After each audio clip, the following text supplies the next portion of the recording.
The U.S. State Department says the Assad regime is using a military prison as a makeshift crematorium, calling it a move to, quote, cover up the mass murders the regime is carrying out.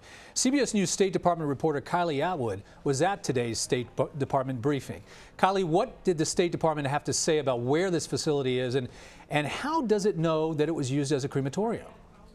That's right. So the State Department says that this crematorium is being used by the Syrian regime in an effort to cover up the mass murders that the regime is carrying out. And they presented this declassified information in the form of 3 photos to reporters today at the State Department.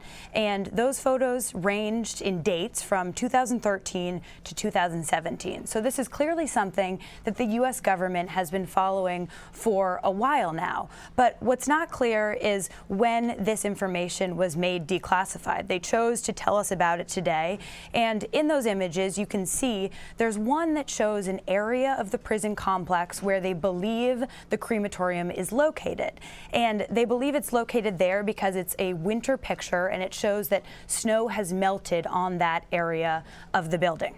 Meaning that there was something heated going on inside there. Are they concerned that this facility is still in use?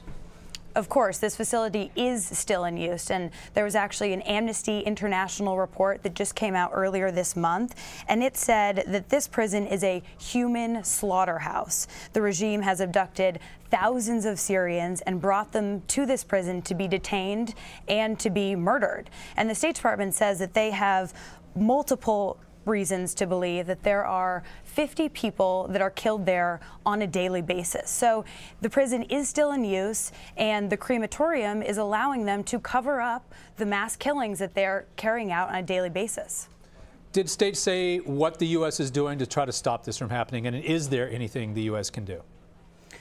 Well, that's a good question, because the U.S. is always calling out Syria and the Assad regime for things that are destabilizing the country and continuing this 6-year-long civil war. But the timing is especially important here because Russia's Foreign Minister Lavrov was in town last week meeting with President Trump and Secretary of State Tillerson. And one of the things that they talked about was how the U.S. and Russia can work together to de-escalate violence in Syria. Now, we haven't seen anything tangible on that front, but it's important that Tillerson reiterated this fact. He said, you know, Russia must now, with great urgency, exercise its great influence over the Syrian regime.